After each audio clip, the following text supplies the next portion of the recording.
নাই, দাদা দায়িত্ব নিয়ে নিছে, নাতিরে কাঁদবি না, আমি তোর দাদা আছি। খাজা আব্দুল মুত্তালিব, নবী আলাইহিস সালাতু ওয়াস সালামের দাদা আব্দুল মুত্তালিব মক্কার সরদার, মুসলমান ইমামদারেরা, তিনি কোনোদিন অন্যায় বিচার করেন নাই, ন্যায় বিচার করতেন।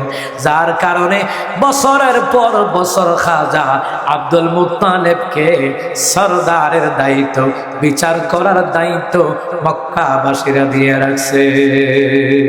সুবহানাল্লাহ বলবেন না? তিনি ন্যায় বিচারক ছিলেন। আমার দেশে টাকার বিনিময়ে বিচার হইয়া যায় না, আমার বিনিময়ে গুন্ডা সন্ত্রাস ভাড়া করে হাতির মতন লোকদেরকে মেরে ফেলে দেওয়া হয়, বিচার হয় না। এই দেশে কারো বিচার হবে না, হবে না, হবে না। যত দল আলবে যাবে বিচার হবে না। ইসলামী খেলাফত ছাড়া ন্যায় বিচার কায়েম করা সম্ভব নয়। চ্যালেঞ্জ দিয়ে রাখলাম মুসলমান ইমামদারেরা, মক্কার একজন সরদার বছরের পর বছর মক্কার সরদারে নিয়ে আছেন, জীবনে কেউ কোনোদিন পদত্যাগের মিছিল তোলা নাই। আমার দেশের রাষ্ট্রের দায়িত্ব যারা আছে, ওরা যদি ন্যায় বিচার করত, ধর্ষণের বিচার করত, হাদির খনের বিচার করত, মুসলমান ইমামদারেরা, আমরা জনগণই বলতাম আপনি আজীবন ক্ষমতায় থাকেন, ঠিক কিনা কম? কিন্তু এমন আলামত হয়ে গেছে গা, বিএনপির একজন মুসাব্বির ওসমান হাদি শহীদ, ওনার জানাজায় মিছিল স্লোগান দিছিল, মেরা ফেলছে, বিচার নাই, লেখালেখি নাই, নির্বাচন লয়ে আছে, যার যার গদির চিন্তায় আছে, বুঝেন নাই? নিজে তো লোক মরুক, বিচার নাই। কারণ হক কথা বললে তো বুঝেন তো সুলকানি শেষ নাই। মুসলমান ইমামদারেরা, খাজা আব্দুল মুত্তালিব মক্কার সরদার দায়িত্ব নিয়ে আছে। একটা গ্রাম নয়, পুরা মক্কা রাজ্যের এলাকার দায়িত্ব নিয়ে আছে। এমন ন্যায় বিচারক, তার ব্যাপারে কোনোদিন পদত্যাগের আওয়াজ উঠে নাই। আর এখন আমরা বর্তমান জামানায় যারা আছি গে, দুর্নীতি, টেন্ডারবাজি, চাঁদাবাজি, খুন রাহাজারি করার কারণে এই দেশের বিএনপি, জামাতে, ফাজল সবাই হাসিনার বিরুদ্ধে কইছে এক দাবি, এক দফা, এক দাবি। শেখ হাসিনা কোথায় যাবি? শেখ হাসিনার পদত্যাগ দাবি, এক দফা, এক শেখ হাসিনার পদত্যাগ। কারণ কি? কত মানুষ গুম খুন হত্যা করছে। যদি উনি আলেমদেরকে, বিএনপি, জামাতে, ফাজলকে যদি না মানতো, গুম খুন হত্যা, ফাঁসি না দিত, আমরা কেউ কিন্তু তার বিরুদ্ধে মিছিল করতাম না, ঠিক কিনা বলেন? কিন্তু মক্কার সরদার নবী আলাইহিস সালামের দাদা এমন একজন সরদার, নবী আলাইহিস সালাম দুনিয়ার জমিনে এসেছেন, কেউ যেন বলতে না পারে বাপ খারাপ ছিল, দাদা খারাপ ছিল, এই জন্য মুহাম্মদ খারাপ, এই কথা যেন কেউ বলতে না পারে। আল্লাহ রাব্বুল আলামিনের দায়িত্ব নিয়া খাজা আব্দুল মুত্তালিব মক্কার সরদার ছিল, কোনদিন অন্যায় বিচার করেন নাই। ওই দাদা নবী আলাইহিস সালামের সান্ত্বনা দেয়, নাতিরে কাঁদবি না, আমি তোর দাদার সাথে আছি, আমি দাদা তোকে পাহারা দিয়ে দিয়ে রাখবো।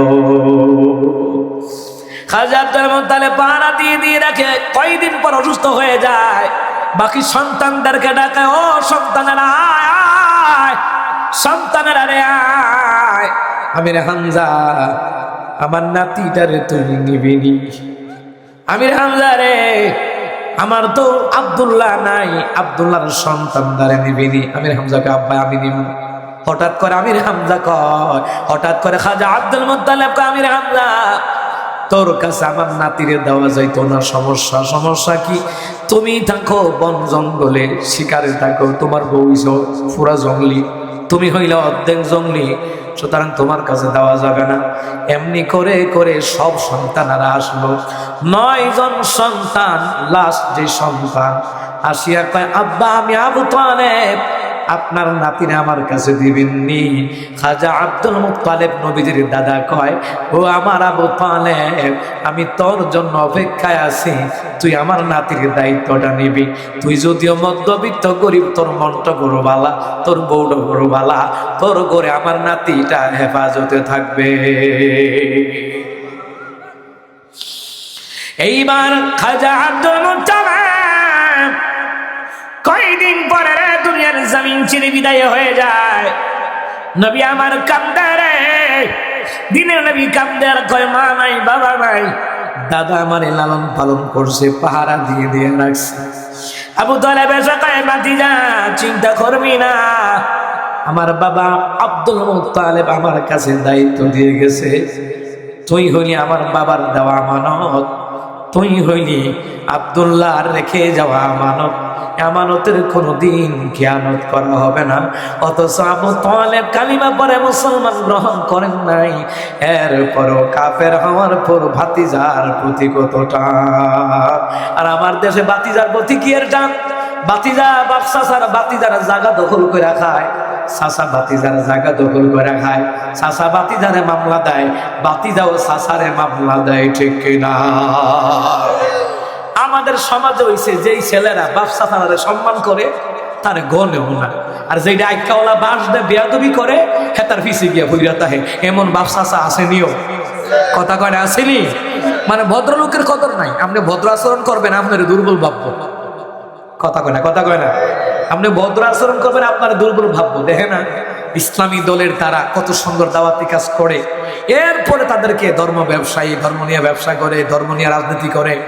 আরে বেকুবের বেকুব, তোর কি ইমান আছে? তারা ধর্ম নিয়ে রাজনীতি করে না, ধর্মের জন্য রাজনীতি করে। কথা কয় না, কথা কয় না।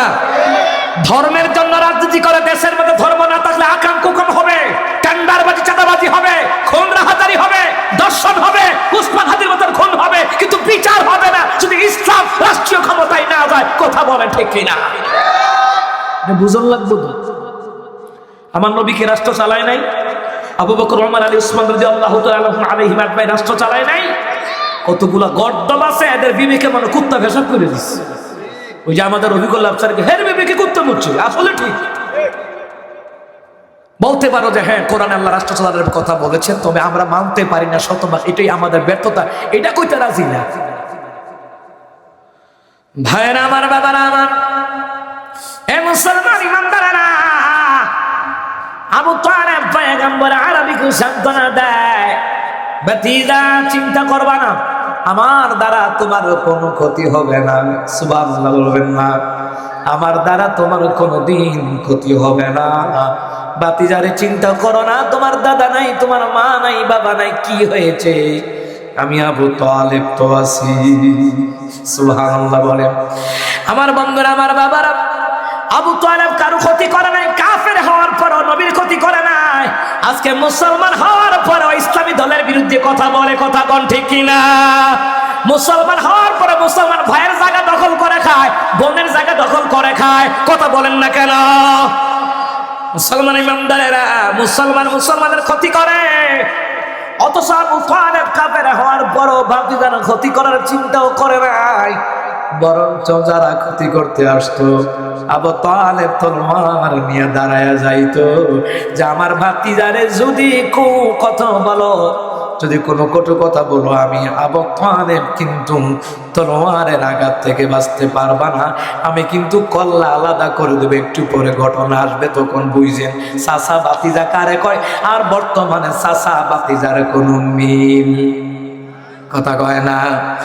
এই মিল না থাকার কারণ হয়েছে ওই যে দাদার জায়গা জমি লইয়া, বুঝেন নাই কথাটা? এবার নিচে বেশি, এবার নিচে কম, এবার আবার হজ করে বেহাত যাইতো, চিন্তা করে ভাইয়ের হোক, বোনের হোক, আর নাতির হোক, আর ফুফুর হোক, বাইরে খাইয়া ওই বেহেস্ত কাম হইতো না, ওই ঠিকানা জাহান্নামই। মাঝখানে সাফাবাজি কইরা গেলেন, কাম হইতো না। পুঙ্খানো ভাবে বোনের হকটা দিয়ে দিতে হবে। আলহামদুলিল্লাহ, আমি সেই মানুষ, এই আল্লাহর কোরআন সাক্ষী, আমি সেই মানুষ। আমার বোনদের বিয়ে হওয়ার পরে সবগুলারে আনাইছি দাওয়াত দিয়ে, বাড়িতে আনাই, আব্বা আম্মার সামনে রেখে বলছি আমার বোনেরা যদি আমাদের জায়গা সম্পত্তি নিয়েও যায়, আল্লাহ বিধান যেটা, নামাজ যেমন বিধান তেমন বোনের হকটা বোনের দিয়ে দেওয়া কার বিধান? ভাইয়ের 2 ভাগ, বোনের 1 ভাগ। 2 ভাগ খাওয়ার পরও তোর হয় না রাক্ষস। বোনের 1 ভাগ দিছে, তোরে 2 ভাগ দিছে, এরপরে বোনেরটা বাইরে খাস। আবার বোনের জায়গা দেখো হানো জানেন নি পাত্র জিহানো 6 মাসের মধ্যে 4 মাস পানি থাকে, ফসল কম হয়, বোনের দিছে হিয়ানো। তুই আবার ব্যস্ত বুঝোস, তুমি আবার হজ করে ব্যস্ত যাই বাগা, বোনের হক মাইরা খাইয়া, ফুফুর হক মাইরা খাইয়া, বাতিজার হক মাইরা খাইয়া, ইতিমের হক মাইরা খাইয়া ব্যস্ত, কাম হবে না। কথা কোন ঠিক কিনা? 7 তবকের জমিনের মাটি আল্লাহ তার গলায় ঝুলাইয়া দিবে। জায়গা নিবি না? নে, জায়গা নে তো। আলহামদুলিল্লাহ, আমি আমার বন্ধুদেরকে বলে দিছি, যাও সব জায়গা নিয়ে যাও, যা পাইবা নিয়ে যাও। 1 ইঞ্চি পাইলে 1 ইঞ্চি নিবা, কিন্তু দুঃখের বিষয় আমাদের অনেক পিতা মাতার মেয়েরে তো দিতে চায় না, ছেলেদেরকেও দিতে চায় না। যেই ছেলে নষ্ট ভ্রষ্ট, নামাজ পড়া, এক ওয়াক্ত শয়তানের ভক্ত, ওই হেতার পিছিয়ে সব হেতারে বেশি দিয়া কি হেতারে রাখতারও বেশি দিয়া, যেটারে ঠকাইছ এইটার ওই আল্লাহ একদিন কুটিহুতি বানায়, আর যেটারে জিতাইছ ওইটারে জিততে একদিন জুয়া খাইলা, টেন্ডারবাজি, সাদাবাজি কইরা, বেনামাজি হইয়া ধ্বংস হইয়া যায়। কথা কন ঠিক কি না? এক পুত্র হক মাইরে আর পুত্র দিবা ধনী বানাইতে বিল্লা, কাম হইতো না তো, কাম হইতো না। এক পুত্র হক মাইরে আর পুত্র দিয়ে দিবা, কাম হইতো না। থাক, তারে জিতেই দিয়ে গেছি। আমার পুত্রা নিরীহ দিকে কি হয়েছে? তার হাত পাও আছে কি ল্যাংরা? হাত পাও আছে, কর্ম করবে না। চলতে পারলে যেই ভাই একটু ধনী আছে হেল্প করবে। কথা কন না? ও মা, তোর তো আল্লাহ দিছে, তোরে আল্লাহ দিচ্ছে, মানে তোরে আল্লাহ দিচ্ছে, এখন তোর তো অর্ধেক হাতারে দেওয়া নাকি? এখনো আমাদের সমাজে অনেক প্রবাসী ব্যবসায়ী শ্রমিক আছে, গিয়া দেখেন বাপ মা থেকে কিচ্ছু পায় না, সে যা অর্জন করছে নিজের কষ্ট কামাই করে। আছে না এমন? আছে না এমন? নিজের কষ্ট করে। এই জন্য বাপ মায়ের প্রতিটি ছেলে মেয়ের প্রতি ইনসাফ করে এমন জ্ঞান বুদ্ধি শিখাইবেন যেন সে নিজে কর্ম করে ইনকাম করতে পারে। না হ্যাঁ, তার আগে আলিশা বানাই না। গ্রাম অঞ্চল বুঝেন না, কামাই করে একজনে খায় 14 জনে, আর দোকানে ডাইনাতে বিড়ি খায়, বামাতে চাকায় বইয়া ফটর ফটর আলাপ করে কামাই করে, কিন্তু বিদেশ থেকে একজনে খাইতেছে 14 জনে।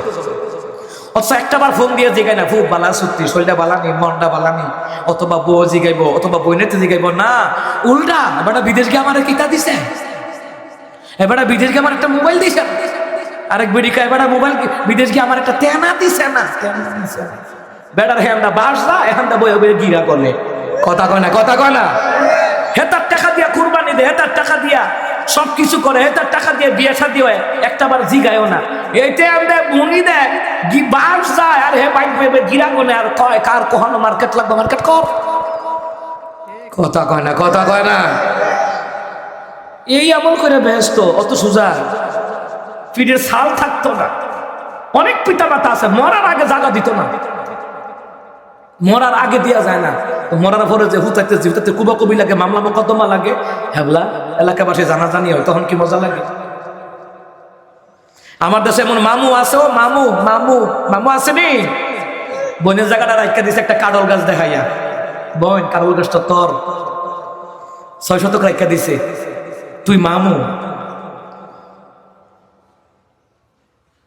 আচ্ছা আপনারা বলেন, ভাই যদি জায়গা পায়, এই ভাইয়ের জায়গা কে পাবে? পরে আমার ছেলে মেয়েরা পাবে।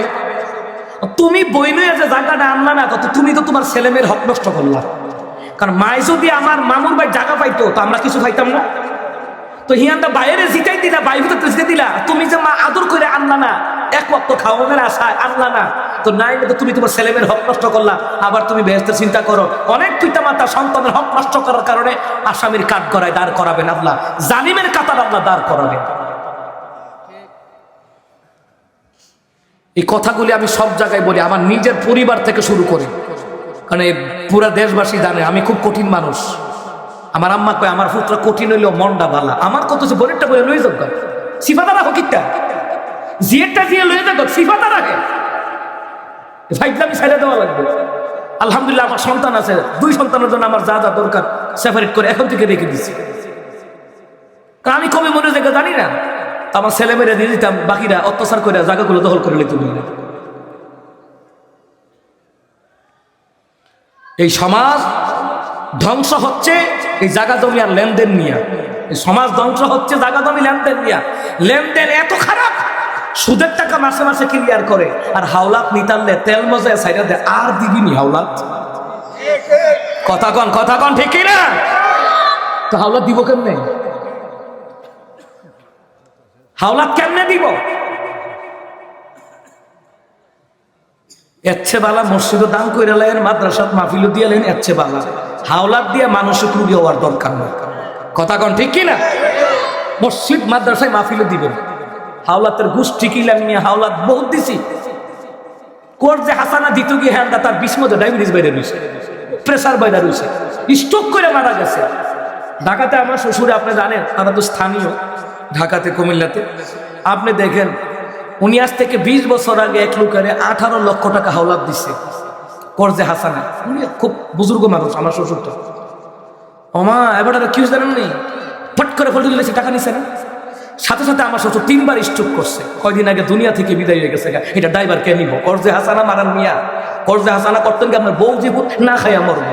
এর চেয়ে বেলা মসজিদ মাদ্রাসা ইয়াতিমখানা লিল্লাবরি দেন, আর বিশ্বস্ত লোক থাকলে টাকা ধার দিবেন, শর্ত হইল তাম্প লেখাইয়া, পরে ভোল্টি লইলে দিবেন মামলা, টেহা দিবে না, গাছও ধরে টেহা। এই লেনদেনের অমনোযোগ হওয়ার কারণে এই জন্য সুদের বার্তাগুলি দিন দিন বাড়ছে। কথা কন ঠিক কিনা? খুব কষ্ট লাগে, সমাজে পরিবারে এলাকায় গেলে খুব কষ্ট লাগে। সুদের টাকা মাসে মাসে ক্লিয়ার, ধারের টাকা দিবে না। এই লেনদেনের কারণে আর জায়গা জমির কারণে দ্বন্দ্ব বেশি হচ্ছে, আর এইগুলোর কারণে মানুষ জাহান্নামে যাবে বেশি। কথা কন ঠিক কিনা? কিন্তু চাচা আবু তালেব বলতেছে, মুহাম্মদ তুমি আমার ভাতিজা, কিন্তু তোমার সাথে আমি জীবন অন্যায় করবো না। হ্যাঁ এটাই করেছেন, একটু পরে বুঝতে পারবেন পুরো আলোচনা যখন বলবো। আমিন কর, আরো যখন আমিন। এই আলোচনাগুলি প্রত্যেক জুমার দিন প্রতিটি খতিব বেশি বেশি করার দরকার। জাকাত জমি লেনদেন, জাকাত জমি লেনদেন, টাকা পয়সা ধার দেওয়া, এগুলোর ব্যাপারে কঠোর কথা বলার দরকার। সুদ খাইতে খাইতে খাইতে খাইতে খাইতে খাইতে জিব্রা লাম হয়ে গেছে। এখন সুদের বাটা তো বাড়বই, বাড়াইছে কাটা। ওই আপনার আমার খাইত নিতারলে দেয় না, এলাকা কর সুদে বাড়াইয়া দিবি, দিতি না দিবি তো দিবি, বাড়াইয়া দিবি, দিবি তো দিবি, চক্রবর্তী হারে দিবি। এগুলোর জন্য যারা লেনদেন ঠিক রাখে না ওরা দায়ী। সুদ বাড়ার ক্ষেত্রে যারা লেনদেন ঠিক রাখে না কারা দায়ী? এরা দায়ী। আর বাকি তো ওরা দায়ী আছেই যারা খায়। হ্যাঁ আমার বাবার আমার আবু তালেব রেখে দাঁড়ান, বাবিরা রে চিন্তা করবি না রে বাবিরা, আমি তোর চাচা আবু তালেব দুনিয়ার জমিনে বেঁচে আছি রে। নবী আমার কান্দে রে, চাচা গো আমার মা নাই বাবা নাই, দাদা আমারে পাড়া দিদি রাখতো। চাচা আর জানি না গো চাচা, তোমার হায়াত কাল কয়দিন আছে জানি না। আবু তালেব কয় বাতিজা রে চিন্তা করবি না, আমি তোর চাচা, রক্তটা কিন্তু এক রক্তের, চিন্তা করবি না। কিতাবের ভিতরে কাসাসুল আম্বিয়ার ভিতরে লিখে, শানের ইসারাতের কিতাবের ভিতরে লিখে, আবু তালেব যেখানে যায় আমার নবীকে সেখানে নিয়ে যায়, বাতিজার আদর করে করে খাওয়ায়, বাতিজার আদর করে করে পোশাক কিনে দেয়, নিজে ভালো একটা পোশাক পরে না। যদিও কাফের ভিতরে মানবতা ভরা, সুবহানাল্লাহ কন্যা, যদিও আবু তালেব কাফের ভিতরে মানবতা ভরা। ও মুসলমান ইমানদারেরা, একদিন আবু তালেব কয় বাতিজা বহু দূরে যাব, ব্যবসা করতে যাব রে বাতিজা, বাতিজা রে বহু দূর যাব। নবী কইন চাচার পরে তোমার সারা কিন্তু আমি থাকবো না, আমিও যাব। এবার কাফেলা রওনা হয়ে গেল। প্রতিমধ্যে শাম সিরিয়া পারস্যে, মক্কা থেকে শাম সিরিয়া যাইতে প্রতিমধ্যে একটা মুসাফিরখানা আছে, বহাইরা নামক একজন খ্রিস্টান পাত্রী। ওই খ্রিস্টান পাত্রী পাহাড়ের উপরে উঠিয়া তাওরাত কিতাব, জবর, ইনজিল কিতাব লইয়া লইয়া গবেষণা করে আর বলে রে এই দিক দিয়ে আসতে মুহাম্মদ সাল্লাল্লাহু আলাইহি সাল্লামকে তার চাচা ব্যবসা করতে নিয়ে যাবে। এই তো সুযোগ, এই কাফেলার লোকগুলারে দাওয়াত দিবারে। আমি এতদিন ধরে অপেক্ষা করতেছি আল্লাহর হাবিব, আল্লাহর পয়গম্বরকে এক নজর দেখার জন্যে। মুসলমান ইমানদারেরা, বহাইরার লোকগুলা সামনে গিয়ে খারালস দাঁড়ান, আপনাদেরকে দাওয়াত দেওয়া হল, আমাদের খ্রিস্টান পাদ্রী আপনাদেরকে খাওয়াবে। আবু তালেব তিনি হলো কাফেলার সরদার, তিনি বললেন ঠিক আছে বহুদূর যাব, শামসিনিয়াতে যাব, প্রতিমধ্যে যদি রে খাবার পাই, দাওয়াত পাই, মন্দ নয়। যেহেতু আশেপাশে কোনো হোটেল নাই, কোনো কিছু নাই, ভালোই তো দাওয়াত পাইলাম। এবার সবাই দাওয়াত দিন, আমাদের বহাইরা নামক খ্রিস্টান পাদ্রী দাওয়াত দিল গো, আপনারা সবাই দাওয়াত গ্রহণ করেন। দাওয়াত দেওয়া হলো, ওইদিকে রান্না বান্না কাজ কমপ্লিট করা হলো। বুঝুন তো রানতে তো আর মুসলমান একদিন দুই দিন লাগে না, লোক অভাব নাই, মোটামুটি সারাদিন অপেক্ষা করার পরে রান্না বান্না কমপ্লিট করে দেওয়া হলো। এবার বহাইরা বলল যাও কাফেলার লোকগুলাকে সবাইকে আমার দাওয়াতে হাজির করো, সবাই খাবার খাবে। সবাই খাবার খাচ্ছে রে, সবাই খাবার খাবে। সবাই আসার পরে বসার জায়গা দিল। এবার বহাইরা খ্রিস্টান পাদ্রী রেখে বলে রে এখানে তো রে যার আশায় দাওয়াত দিলাম তাকে তো পাওয়া যায় না। লা ইলাহা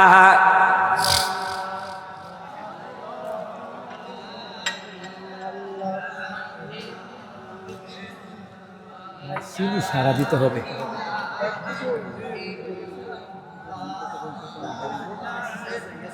লা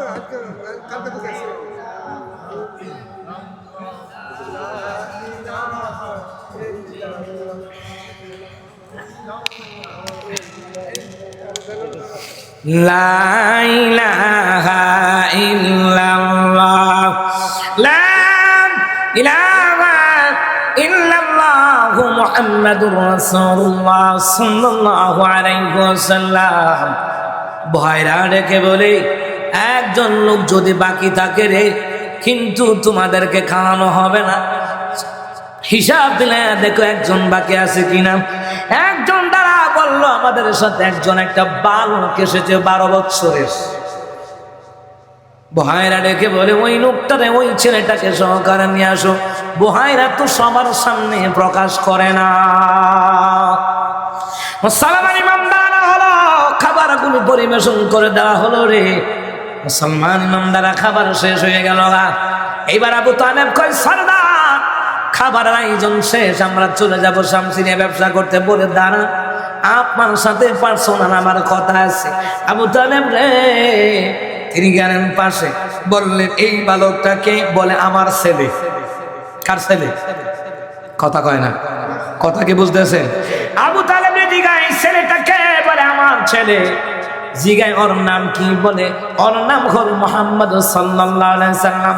বলে, না না, তার নাম যদি মোহাম্মদ হয়, তার মার নাম হবে আমেনা, বাবার নাম হবে আব্দুল্লাহ, দাদার নাম হবে খাজা আব্দুল মুত্তালিব। আবু তালেব বলেন, কিভাবে আপনি চিনলেন? বলে, কিভাবে চিনলাম জানো না? তোমরা যখন কাফেলা নিয়ে রওনা হইলা, আমি দেখলাম এই বালকের মাথার উপরে সূর্যের আলো লাগে না, মেঘ তাকে ছায়া দেয়। আর আশেপাশে যত গাছগুলি আছে সবগুলি তার কদমে সেজদায় লোটায়া পড়ে। আমি বুহাইরাকে দেখে কি মনে হয়? আবু তালেব, আমি কিন্তু তাওরাতের হাফেজ, জবুরের হাফেজ, ইনজিল কিতাবের হাফেজ। আমি তাওরাত, জবুর, ইনজিল গবেষণা করে করে দেখেছি। আখরি জামানার পয়গম্বর যেখানে যাবে, মেঘ তাকে ছায়া দিবে, গাছ বৃক্ষ তরুণতা গুলি তার কদমে লোটায়া পড়বে। এ আবু তালেব, এতক্ষণ যে দাওয়াত খাইলা, ডান দিকে পাহাড়ে খেয়াল করো। ডান দিকে পাহাড়ে খেয়াল করলো রে, পাহাড় ভিজা বৃষ্টির পানিতে। কিন্তু আমার নবী সাল্লাল্লাহু আলাইহি সাল্লাম যেই মজলিসে, দাওয়াতের মজলিসে, বহারের খ্রিস্টান পাদ্রীর মজলিসে ছিল, এই জায়গায় বৃষ্টি হয় নাই। খ্রিস্টান পাদ্রী কয়, আবু তালেব রে, যখন তোমরা দাওয়াত খাইতেছিলা, তখন রে দেখলাম বৃষ্টি হচ্ছে, কিন্তু দেখলাম মুহাম্মদের বরাবর মাথার মধ্যে যেই সূর্যের যেই কিরণ লাগতো, যে মেঘে ছায়া দিত, পুরাটা এরিয়া পর্যন্ত এই মেঘে ছায়া দিয়েছে। তোমরা ভালোভাবে খাইতে পারছো, নিরাপত্তার সাথে খাইতে পেরেছো, এক ফোঁটা বৃষ্টি পড়ে নাই। আর সামনের পাহাড়ে দেখো, বৃষ্টি পাহাড় ভিজে গেছে, খেজুর গাছগুলি ভিজে গেছে। তুমি কি চিনতে পারছো তোমার ভাবতে একদিন পয়গম্বর হবে রে? তার কপালে দেখো নূরে মুহাম্মদি দেখা যায়। আবু তালেব, তুমি আর সামনে যাও না, শামসিনিয়া যাও না। আমার মতন তাওরাত কিতাব, ইনজিল কিতাব, জাবুর কিতাব লইয়া খ্রিস্টান লোকেরা বসে আছে শামসিনিয়াতে, আজকে গেলেই মেরে ফেলবে। ওরা কিন্তু আমার জাতি ভাই, কিন্তু ওরা কিন্তু আমার মতন মন মানসিকতা না। আমি বহায়না তোমার ভাতিজা মুহাম্মদরে দেখে দেখে আমি তার ভালোবাসার মায়ায় পড়ে গেলাম।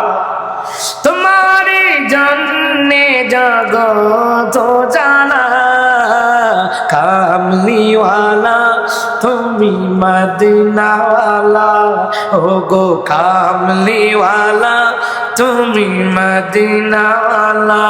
তুমি প্রাণের নবী, তুমি ধনের ছবি, তুমি প্রাণের নবী,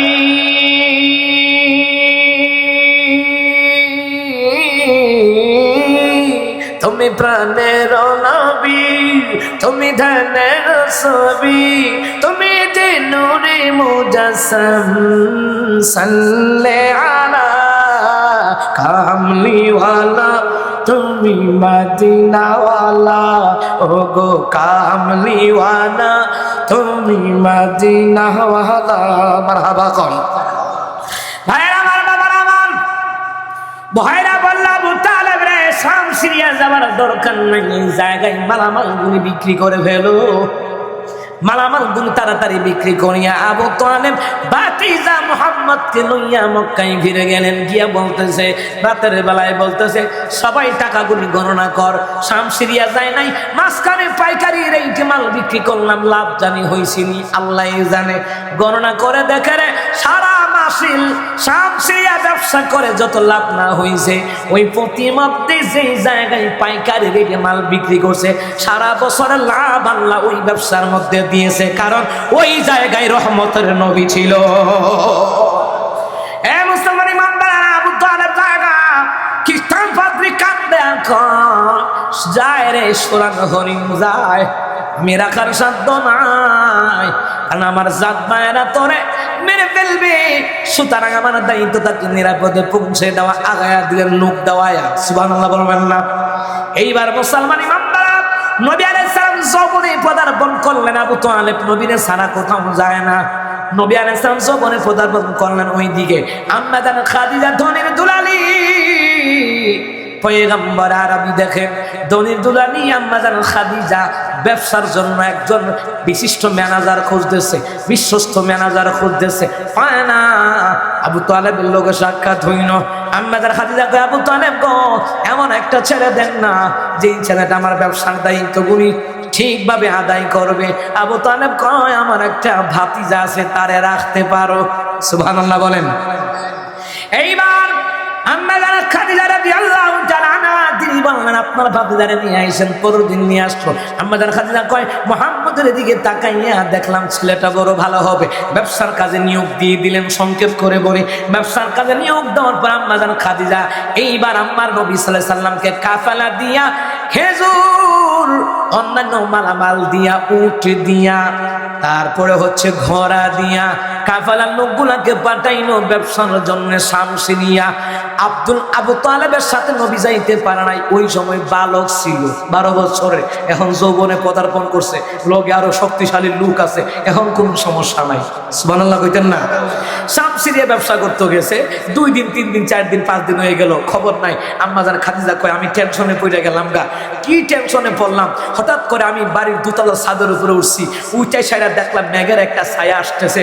তখন আমার মনটারে বুঝাইলাম, মনটার মধ্যে শান্তি পাইলাম যে আমার ব্যবসার যে ডিরেক্টর, যে ম্যানেজার মুহাম্মদ সাল্লাল্লাহু আলাইহি সাল্লাম আসতেছে, কারণ মেঘ একমাত্র মুহাম্মদ নবীর উপরেই ছায়া দান করত। এই কথাগুলি আম্মা জান খাদিজা আবু তালেবকে বলছিলেন। সুবহানাল্লাহ বলবেন না?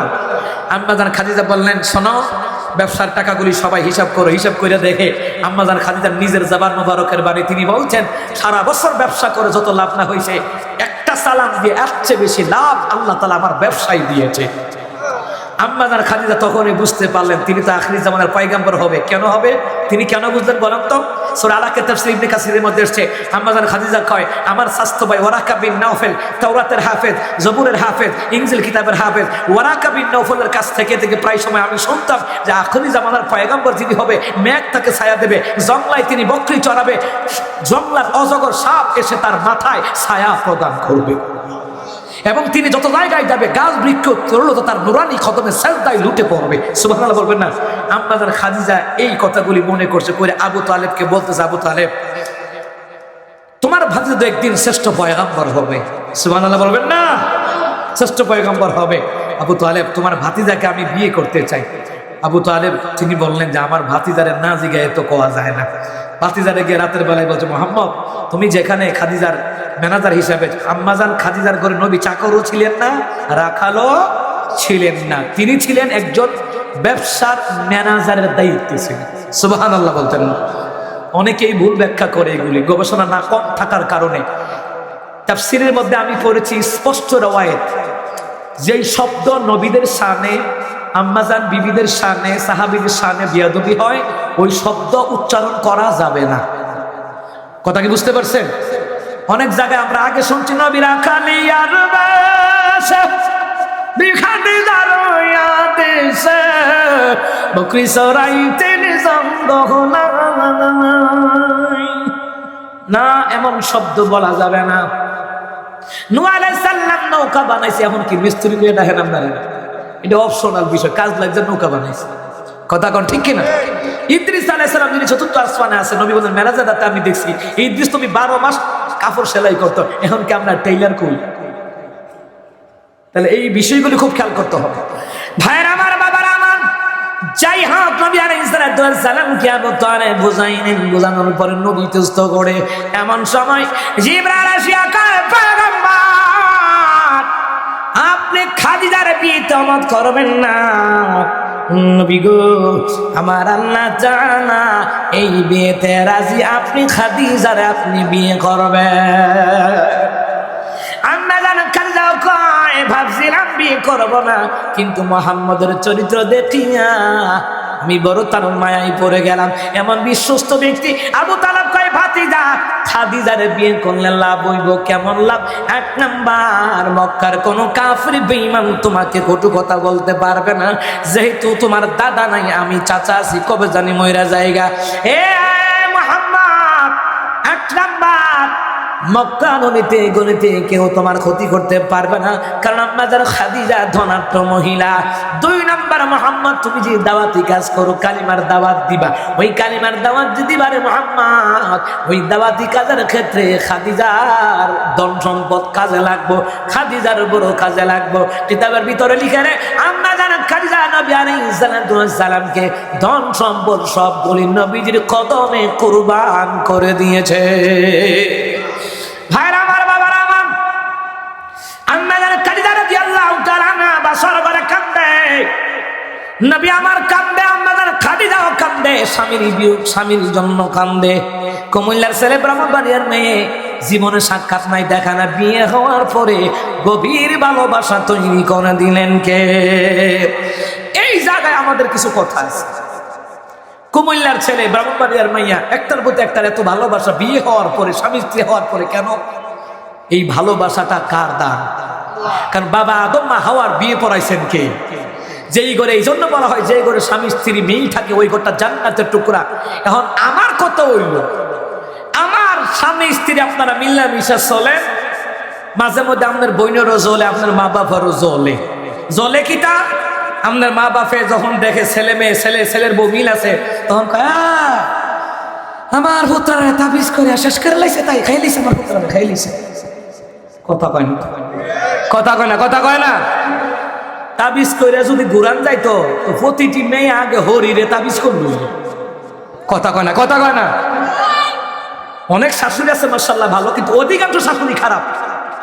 গত সপ্তাহে আমি একটা ভিডিও দেখলাম, বেডি কবিরাজরে ফোন দিয়া কয়, তাই যাতে আমার হুতের ভাত না খাইতারে কবিরাজ যত টেহা লাগে আমি দিয়াম। এমন ডাইনি মার্কা শাশুড়িও আছে। কথা কন ঠিক না? ভাইয়ের আমার, বাবার আমার, হ্যাঁ মুসলমান ইমানদারেরা, ভালো করে কান লাগান। স্বামী স্ত্রী, আপনার ছেলের বউ মিল ডাকলে আপনি দোয়া করবেন আমার ঘরটা জান্নাতের টুকরা। কথা কন না কেন? মুসলমান ইমানদারেরা গো, দুঃখের বিষয় হলো ছেলের টাকায় বাকি মেয়ের বাড়িতে দাওয়াত খাইতে যাও, আর ছেলের শ্বশুর বাড়ি থেকে দাওয়াত দিলে বেজার হয়ে যাও গা। ছেলের হৌর বাড়ি দাওয়াত দিলেও যায় না, আর মেয়ের হরির বাড়ি দাওয়াত না দিলেও পিতা মাতা যায়। এরকম বহুত আছে। নামাজও পড়তেছে, তসবিহ পড়তেছে, কোরআন খতম করতেছে, কিন্তু ভিতর বালা না, ভিতরে হিংসা।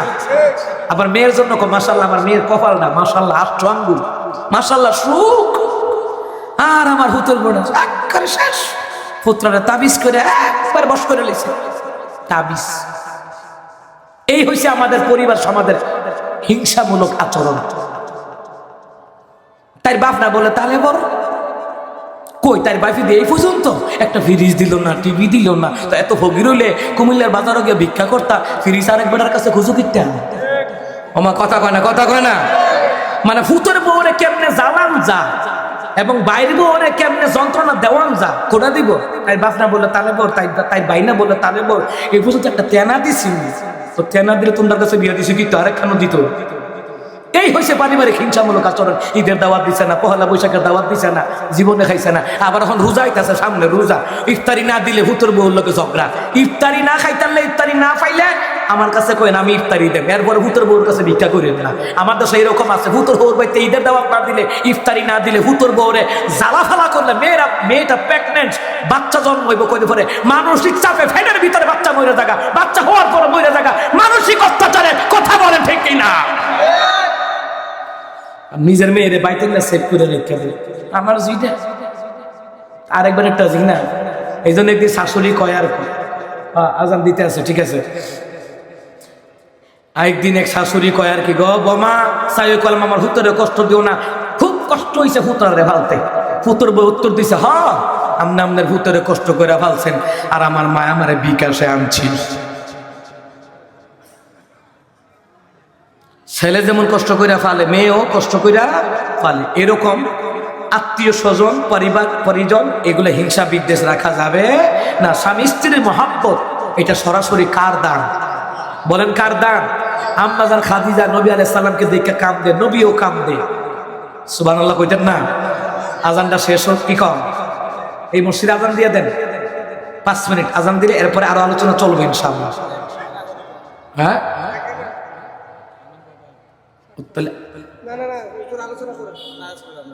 আলোচনা করব? আচ্ছা ঠিক আছে, মারহাবা কন, আরো জোরে কন মারহাবা। আরে নবীর সামনে আলোচনা শুনলে ইমানের মধ্যে আল্লাহ নূর বাড়াইয়া দেয়। সুবহানাল্লাহ কয় না? ইমানের মধ্যে কি বাড়াইয়া দেয়? নূর বাড়াইয়া দেয়। এখানে রহমত জোরে আল্লাহ কয় বান্দা বান্দির গুনাহ মাফ করে দিব।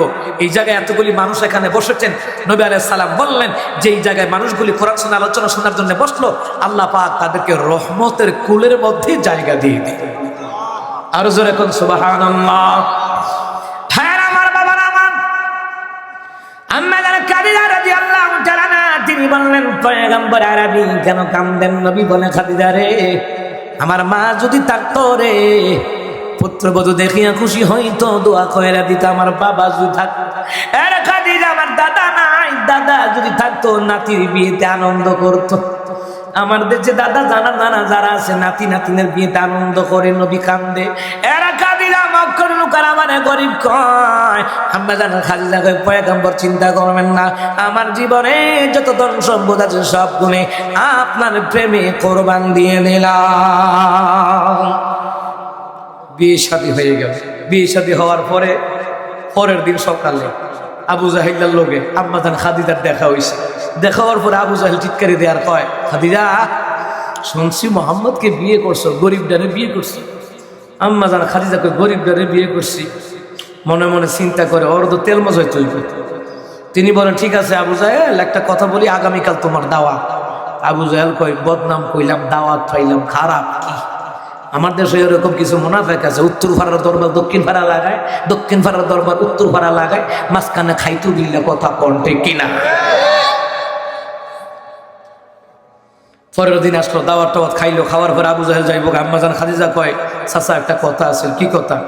আমার স্বামীর যে কইলেন সত্য হইল তো আমার স্বামী।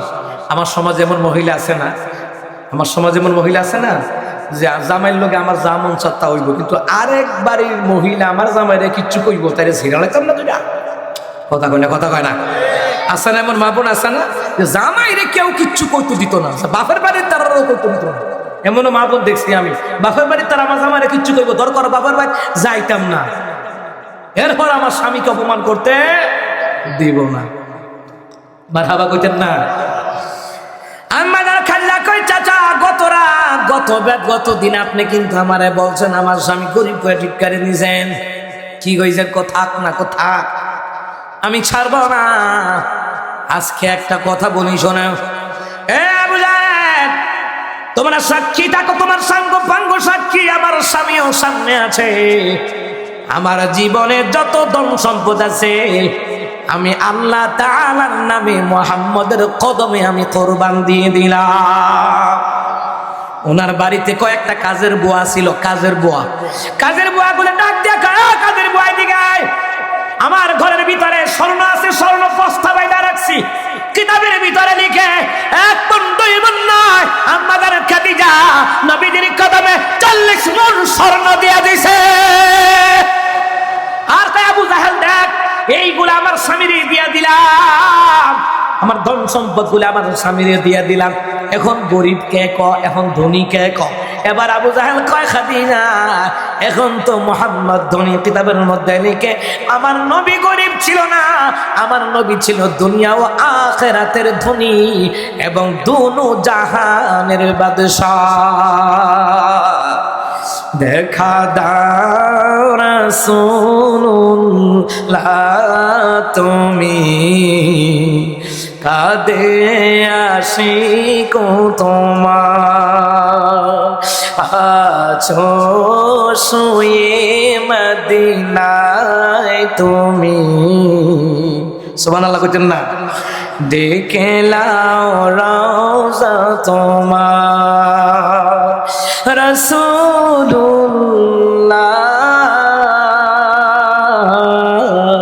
কি উপায় হবে আমার, রাসূলুল্লাহ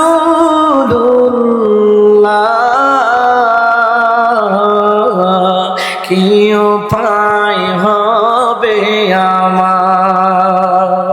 মারহাবা কন্যা ভাইরা, আমার বাবার, আমার নবী আলাইহিস সালাতু ওয়াস সালাম কি সামনে রাখি সব দিয়ে দিলেন। নবী বললেন খাদিজা আমি নিব না। আমরা জানা খাদিজাকে পয়গম্বর কেন নিবেন না? পয়গম্বর আরবি এবার উত্তর দেয়, খাদিজা শুনো রে খাদিজা, এই সম্পদগুলা দিলা আমারে দাবি রাখতে পারবা না। এক নাম্বার আমি গরিবদেরকে দিয়ে দিব, ইয়াতিমদেরকে দিয়ে দেব, ইসলামের জন্য দিয়ে দেব।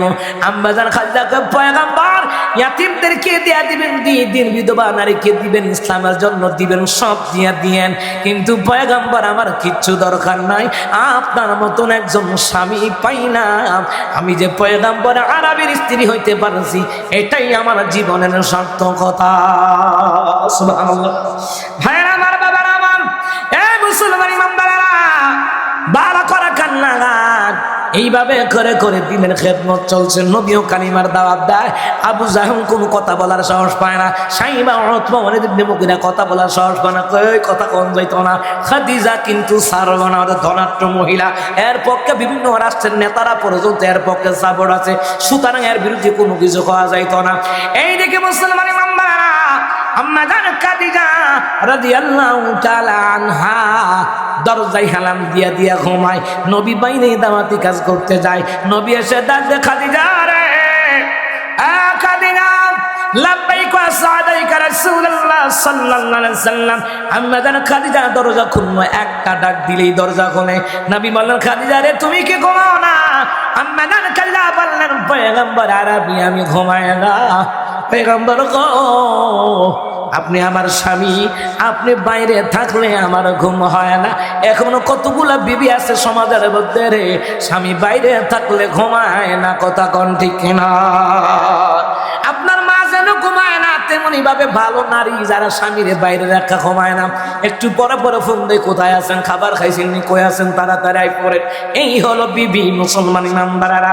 এ বাবারা ভাইয়ারা, নবী আলাইহিস সালাতু ওয়াস সালাম বলার পর আম্মা জান খাদিজা বললেন পয়গম্বর গো আপনার বাইরে রাতে কোনদিন আমি ঘুমায় না।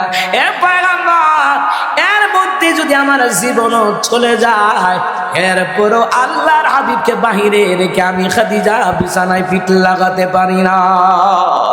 এ মুসলমান ইমানদাররা, এইভাবে ওই আবু তালেব মৃত্যুর বিছানায় হয়ে গেল। নবী গিয়ে বলেন চাচা গো কালিমা পড়ো না, কিয়ামতের ময়দানে আমি তোমারে টাইনা টাইনা জান্নাতে নিয়ে যাইব। আবু তালেব কান্দে আর কয় ভাতিজা রে তোরে বড় ভালোবাসি ভাতিজা রে, বাপ দাদার ধর্মের মধ্যে চুন খালি মাখবো না, কেমন ভালোবাসে দেখা যান। আবু জাহেল সাইবা উতবা ওয়ালিদ ইবনে মুগিরা একদিন খোলা তলোয়ার নিয়ে আবু তালেবের রাস্তায় ধরছে, রাস্তায় দাঁড়ায় কয় আবু তালেব তোমার ভাতিজারে কিন্তু ডাক দিয়া রাখবা, ভাতিজারে কিন্তু ডাক দিয়া রাখবা। কয় কেন? কয় তোমার ভাতিজা দি কালিমার দাওয়াত দেয়, ঘটনা কি তুমি যদি বাধা না দাও, ভাতিজারে না শাসাও, আমরা কিন্তু তোমার ভাতিজারে ছাড়ব না। আবু তালেব খোলা তলোয়ার বাড়িয়ে কয় আবু জাহেল রে আমি তোমার দলের ঠিক আছে, কিন্তু ভাতিজা আমার ভাতিজার গায়ে যদি একটা আঘাত লাগে, আমি আবু তালেব তোর মতন আবু জাহেলের কন্যা আলাদা করে দিব। আমি আমার ভাতিজারে বড় ভালোবাসি।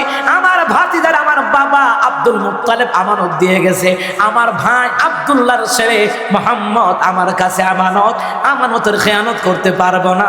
আমার ভাতিজা কালিমার দাওয়াত দিবে, সে তো খারাপ কথা বলে না। সুবহানাল্লাহ বলবেন না? সে তো খারাপ কথা কয় না। এরপরে আবু জাহেল কি করে লাস্টে দৌড়ে মিয়া তোমার ভূতারও খারাপ বানাইতেছ। আমার ভূত কি হয়েছে? তো তোমার ভূত মুহাম্মদের কাছে গিয়ে বইয়া থাকে। তখন আবু তালেব কয়, শোন, আমার ভাতিজা মুহাম্মদ সাল্লাল্লাহু আলাইহি সাল্লামের কাছে থাকলে, আমার ভাতিজা মুহাম্মদ সাল্লাল্লাহু আলাইহি সাল্লামের কাছে থাকলে খারাপ হইতো না। আমি কাফের, ঠিক আছে, আমার ভাতিজা ভালো, আমিন। আমার সন্তান আলী আমার ভাতিজার কাছে থাকলে খারাপ হবে না, চাঁদাবাজ হবে না, টেন্ডারবাজ হবে না, খুন রাহাজারি হবে না। তেমনি ভাবে এই দেশের যুবকেরা যদি আলেমদের সাথে থাকে, হক্কানি পীর মাশায়েখের সাথে থাকে, টেন্ডারবাজ আর চাঁদাবাজ হবে না। আবু তালেব কয়, আমার ভাতিজার লগে আমার আলী থাকলে খারাপ হইতো না, ভালো হইব। এই জন্য কিতাবের মধ্যে লিখে নবী আলাইহিস সালাম বলেন, আনা মাদিনাতুল ইলম ওয়া আলিউন বাবুহা। নবী বললেন, মদিনার ইলমের শহর হলাম আমি রাসূল, আর সেই ইলমের শহরের দরজা হলো আমার আলী। সুবহানাল্লাহ। আলীরে আল্লাহ এমন ভালো বানাইছে। এই জন্য যারা কোরআনের কর্মী, একামত দ্বীনের কর্মী, দাওয়াত তাবলীগের কর্মী, উলামায়ে কেরাম, হক্কানি পীর মাশায়েখ, এদের লগে আপনার সন্তান উঠা বসা করলে মনে রাখেন, ও সিগারেট তো দূরের কথা, মদ কথা ইয়াবাও খাইব না। কথা কয় না। হ্যাঁ আমার বাবার, আমার ঠিক 5 মাস পরে আম্মা জানেন খাদিজা মৃত্যু সজ্জায়। ভাইরা আমার গো, মৃত্যু সজ্জায় আম্মা জানেন খাদিজা কান্দে রে। আম্মা জান খাদিজা কান্দে। নবী বললেন, খাদিজা কান্দেন কেন? আম্মা জান খাদিজা কয়, পয়গম্বর, আমি যদি মারা যাই আপনারে কে পাহারা দিবে? এমনি ফাতেমা দৌড়ে আসিয়া কয়, মা তুমি মারা গেলে গো আমি আমার বাবার পাহারাদার হয়ে যাব। মুসলমান, এখানে আরো 4টা ঘটনা আছে। আম্মা জানা খাদিজা দুনিয়া থেকে বিদায় হয়ে গেলে নবীর মনটা ভাঙ্গা গেল গা। এইদিকে আবু জাহেল সাইবা উতবা ইবনে মুগীরা কয়, এই সুযোগে মুহাম্মদের মারণ যায়। খাদিজাও নাই, চাচাও নাই, দাদাও নাই, মা নাই, বাপ নাই।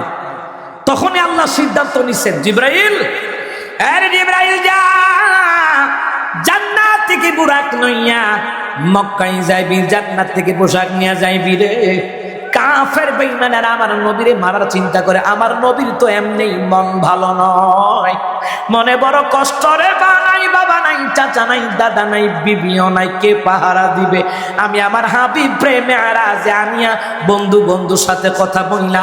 মা হারার কষ্ট, বাবা হারানোর কষ্ট, দাদা হারানোর কষ্ট, চাচা হারাবার কষ্ট, স্ত্রী হারাবার কষ্ট ভোলাইয়া দিয়া আমি আমার হাবিবকে নিদর্শন দেখাইয়া আমি আমার হাবিবুল্লাহর প্রমোশন বাড়াইয়া দেব। আল্লাহ তার হাবিব প্রেমে আরাজে নিছেন, প্রমোশন বাড়াইছেন, আল্লাহ নিদর্শনগুলি দেখাইছেন। সুবহানাল্লাহ বলবেন না? আল্লাহ নিদর্শনগুলি দেখাইলেন। আল্লাহ তাআলা বলেন, ইন্নাহু হুয়াস সামিউল বাসীর।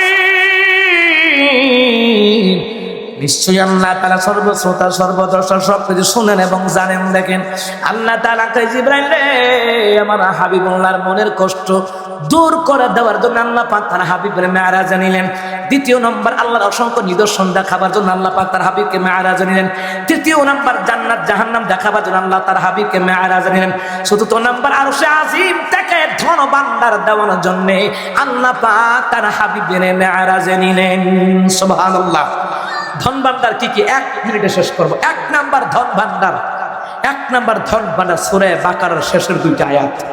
যারা সকাল সন্ধ্যায় পাঠ করবে, আল্লাহর কসম করে বলি, আল্লাহ পাক আপনাকে ধন সম্পদের মালিক বানায়া দেবে। আমিন কম না? আমি আমলগুলো সবসময় করি, এই জন্য আমি আপনাদেরকে বলি, নবী কয়, এমন কথা বলো না যেটা নিজে, তুমি এমন কথা বলো না যে যেটা নিজে পালন করো না। ওইটা আমি আমল করি। আরেকটা দোয়া আছে, রব্বি ইন্নী লিমা আনজালতা ইলাইয়া মিন খায়রিন ফাকির। এই দোয়াগুলি পড়বেন, অভাব থাকবে না, আল্লাহ ধনী বানায় দেবে। বাড়ি গাড়ির দরকার আল্লাহ দিয়ে দেবে, আমলগুলি করবেন। মারহাবা কইতেন না? 2 নম্বর ধন ভান্ডার হলো সূরা ফাতিহা। সুবহানাল্লাহ কোন? তিন নাম্বার ধনবান্ডার হল আল্লাহকে হাবিব আপনার উম্মতার 100 বার গুনাহ করবে, মাফ কইরা দেব, শর্ত হইল শিরক করা যাবে না। দেখছেন নি? আরেকটা ধনবান্ডার হলো আল্লাহকে হাবিবুল্লাহ আপনার উম্মতার যে একটা গুনাহ করে একটা গুনাহ লিখবো, আমি আল্লাহ তাআলা সওয়াব করলে 10টা সওয়াব দিব। পঞ্চম নাম্বার ধন ভান্ডার হলো আল্লাহকে হাবিব এই নেন 50 ওয়াক্ত নামাজ। এই কমাইতে কমাইতে 5 ওয়াক্ত হইছে। ওই মেরাজের রাতে আল্লাহ পাক তার হাবিবুল্লাহর সাথে মেরাজ হয়েছে 10 বার। সুবহানাল্লাহ বলতেন না? এইখানে আরো ঘটনা আছে। বললাম না আমি প্রথমে বসে আমার আলোচনা মেরাজের 7ম খণ্ড, আপনি কয় খণ্ড শুনছেন? 7ম খণ্ড পর্যন্ত আলোচনা। আরো সে আসিনে বইয়া বন্ধু বন্ধুকে কি কি আলাপ করছে, এই বিষয়গুলি আবার আলাদা আলাদা সাবজেক্ট, আলাদা বিষয়। এটা অন্যদিন যদি সুযোগ হয় জোরে কোন আমিন। ভাই আমার